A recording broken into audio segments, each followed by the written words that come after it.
Morning guys, I'm Dave Canterbury with the Pathfinder School, and what I thought I would do today is I've had a lot of questions, especially lately that I've been doing the green woodworking and the blacksmithing series so heavily, about what do I really need to get started in blacksmithing? What do I need to pound metal?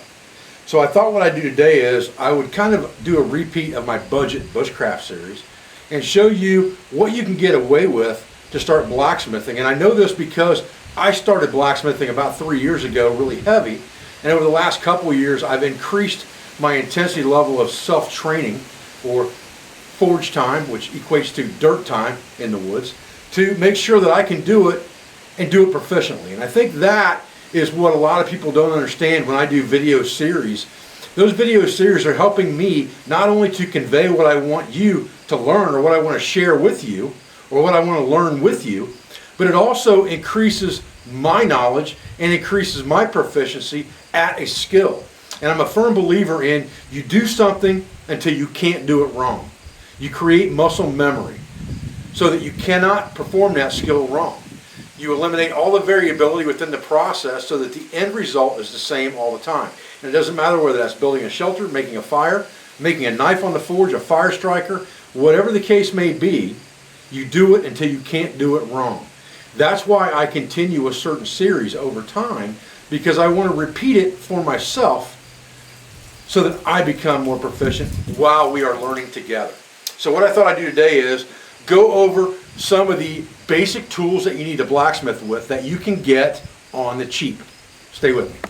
All right, so before we go to fires and anvils and all that stuff, let's just talk about the basic tools required to manipulate the metal. And let's think about what we have to do. Well, A, we have to be able to heat the metal, which is going to require some type of forge, and we'll talk about that in a few minutes. Then we need a solid surface to manipulate or pound the metal to shape it the way we want it, or cut it the way we want it, and all of those types of things. So that's going to require an anvil. We'll talk about that in a few minutes. So we're going to cut, shape, punch, hollow. Those are the things that we need to be able to do. These are the tools that we can do that with. Hammers. First thing you're going to need is something to pound that metal with. This is just a sledgehammer and a ball peen hammer. Both of these came from scrap yards or flea markets. Both of them cost less than $5. I reach for this hammer more than any hammer I have to this day. That tells you how well I like it. This hammer is great for hollowing things, and we'll talk more about doing hollows and creating concavities in a few minutes, because you don't need a special form for that. You can just use a piece of wood. But something like this is also good for pounding over rivets and things like that, for rounding them over. So it takes the place a little bit of a rounding or more expensive rounding hammer, and it gives you a large hammer that you can flip back and forth to, and ball peen hammers are good choices for forging. So we can get our hammers for 10 bucks or less. Now, holding on to the metal and manipulating it while we have a hold of it. That's important. These three tools are my go-tos for a basic kit. Now I have more expensive tongs, I have lots of tongs, but I'm going to be honest with you again. These two tools I grab for more than anything I've bought over the years. All of these came from, again, either scrap yards or flea markets. None of them cost more than $5. I think this is the most expensive pair I paid $5 for right here. And what I really like about these is they have a concavity on both sides for holding round stock. They're concave here and here with jaws in them as well for holding stock sideways, and they're also very good for holding flat stock. These are really good for manipulating metal, and they have a longer set of handles on them. So whatever they were made for to begin with, I don't have any idea, but for my purpose, they're my go-to set of tongs for forging even to this day. This set is just a flat jaw set. It has a set of wire cutters on it so I can cut nails to make rivets and things like that if I need to. It also gives me the ability to cut heavier wires that I may need to manipulate into something else. And the flat jaws are really, really good for holding flat stock. Okay? This is just a pair of old ring pliers. And I'm going to show you something real quick, because these tongs here are virtually the same thing in larger scale, except these are $100. These were virtually free. I mean, these things were less than $2, I think, or $1 if I remember right.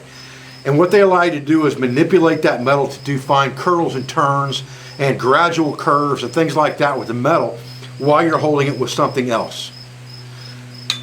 Again, I reach for these more than about anything else when I'm making small things, like whether it be a squirrel cooker that I put in a turn in the bail hook for, whether it be a fire steel, whatever the case may be, that I'm putting a small hook or a turn in something, I reach for these more than anything else, and they're also great for making fish hooks and forming fish hooks. These 3 pairs of pliers, again, probably less than or right at 10 bucks for all 3 pair. That gives me what I need to hold on to and manipulate the metal. Now, let's talk about cutting and punching the metal. We're going to need to drift holes or punch holes in the metal. You're not really punching holes unless you're removing material. You're drifting it, you're spreading it apart. Okay? This is just a piece of tool steel that's been sharpened on a grinder and heat treated so that it's hard and it's not going to malform when I'm punching hot steel with it, and it is a hot drift punch so that I can put holes in the metal to open it up if I need to put a rivet in it or whatever the case may be, and it's been rounded off at the front. And this is just an old chisel. Again, both of these came from scrap yards for scrap yard price of 60 cents a pound, and I doubt there's a pound and a half between the two of them, maybe 2 pounds at the max. This has just been sharpened up again and hardened so that I have a hot cutting chisel that I can hold on to. So now I have the ability to punch holes in the metal and cut the metal. A hacksaw. Very, very good thing to have, and you can get wood blades for this as well, so you can make it multifunctional. And the thing with all these pliers and things are, they're multifunctional as well, because as well as being my favorite pliers around the forge, these are also some of my favorite pliers to use with cast iron cookware for lifting lids and things like that with. So a lot of this stuff is multifunctional in camp, especially a permanent type camp. A hacksaw is an indispensable item because it makes it really easy to cut metal without having to heat it up. Thinner metals, you can cut it to shape if you need to. If you're making a knife blade out of an old saw blade or something like that, you can cut it to shape with this hacksaw very, very easily. And again, you can have other blades for this saw at the same time, so it makes it a worthwhile carry. The blade's the most expensive part of this saw because it's a Baco blade. This saw frame, I think, cost $4 or $5 at a flea market. And it had a wood pruning blade in it when I bought it. Alright, wire brush. Always going to be a good thing to have to scrape off the flaking from your work when it comes out. You're going to have flaking and stuff on your metal when it comes out of the forge. This will help you to clean it off. It also helps to get all the grit and stuff off of your metal if you're using a regular fire, not a coal fire. A wire brush comes in real handy. Wire brushes are dirt cheap. You can buy them like this brand new for like $1 at a flea market. Okay. Let's talk about grinding or cutting the metal with files and grits and things like that. An old horseshoe rasp is one of the best metal working tools there is, and I was introduced to this by an Amish blacksmith who's one of my mentors named Atlee Miller. And he throws these away after he's done shoeing his horses, but he keeps a pile of these around just for metal. This side here is fantastic for shaping metal on things like fro blades, draw knives, axes, all the things that you are working on while they're still hot filing. This thing is perfect for. This thing will remove a lot of metal if you're hot filing. But it's a very, very good tool, and it can be made into something else in an emergency if it needs to be. This is just a regular mill file that's round on one side, flat on the other, got a wooden handle on it. Again, this thing, both of these came from flea markets. Probably for less than $1 a piece or right at $1 a piece. This is just an old broken carborundum stone off my grinder. You can find these anywhere. But this will do for a quick sharpening on a blade in an emergency. It will also sharpen up the edge of an awl and things like that when it comes out of the forge if you're trying to sharpen something up real fast and give it flat, sharp edges, like for cutting into things like leather and wood. So these 3 tools are also very good to have. That pretty much gives you all the tools that you need, hand tool wise, to be able to shape the metal, hold the metal, cut the metal, drift the metal, or split the metal. All of those things, or make a concavity in the metal. All of those things can be done with this basic set of tools right there. That basic set of tools is well under 50 bucks. Well under 50 bucks.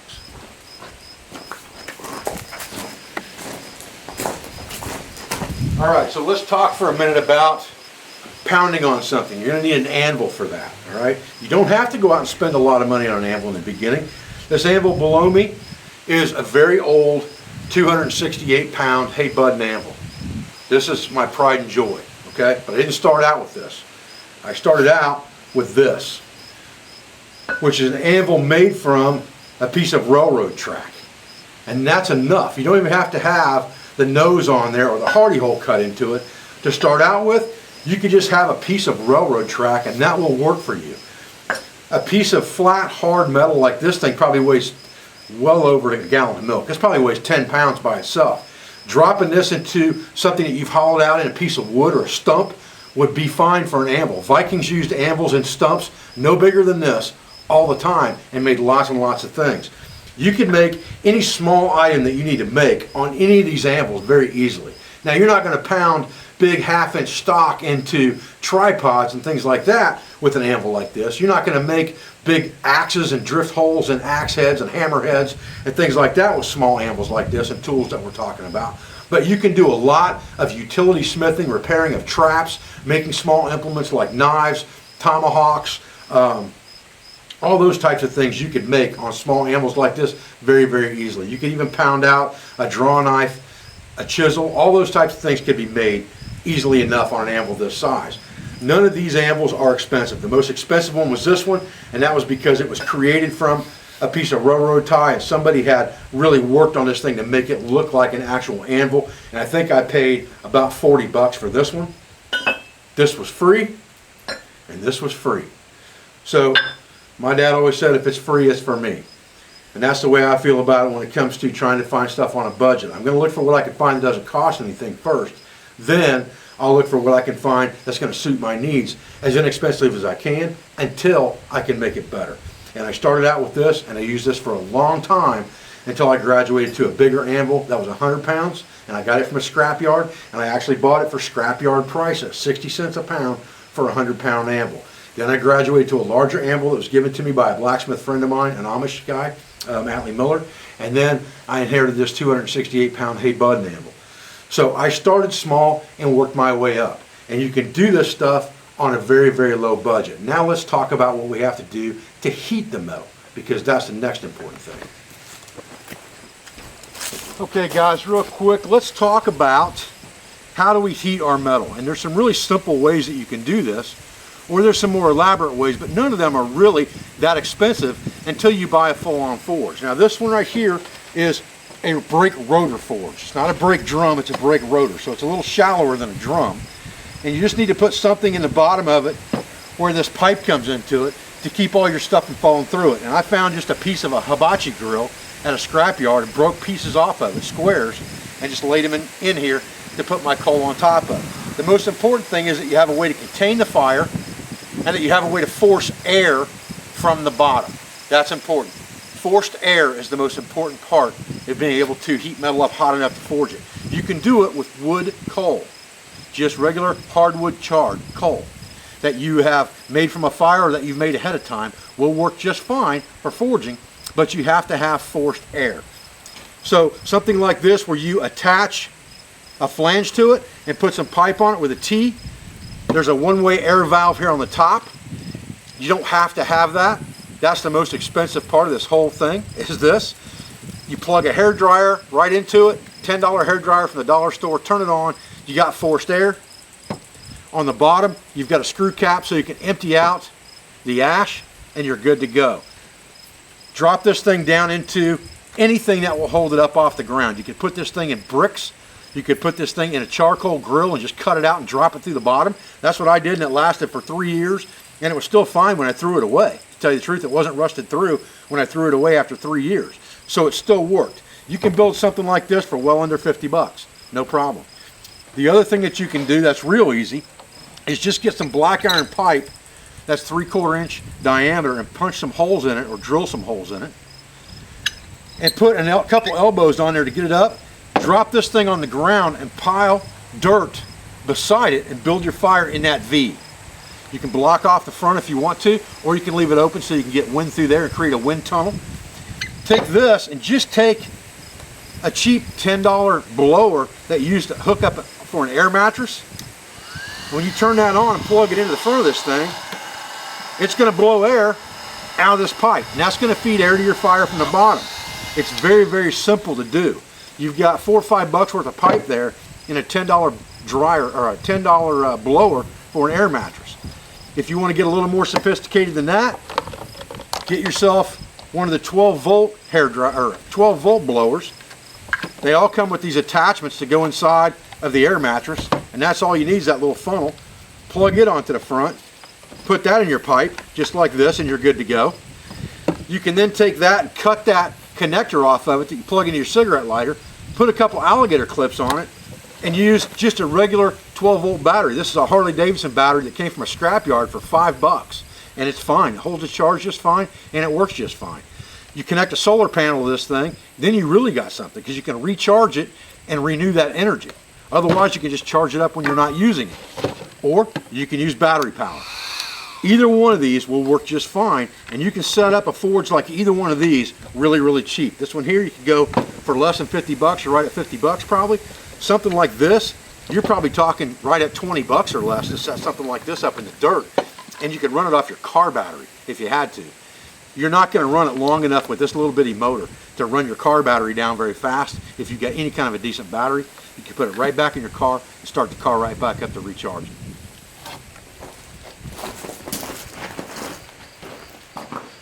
Guys, I appreciate you joining me today out here for this quick video on blacksmithing on a budget. I wanted to get that out there for people who had asked me, what's the minimum I need to do to start blacksmithing, because I want to do it but I don't have a lot of money. And you can spend a lot of money blacksmithing, or you can do it on a budget and just increase things and get better stuff that you need as you go. That's what I did. That's how I built this forge over the last 3 years, is I started with the minimum and worked my way up. I appreciate your views. I appreciate your support. I thank you for everything you do for our school, for our family, for our business, for all of our instructors, sponsors, affiliates, and friends. Don't forget to watch Dirty Rotten Survival tomorrow night, 10 o'clock on National Geographic. Thanks, guys.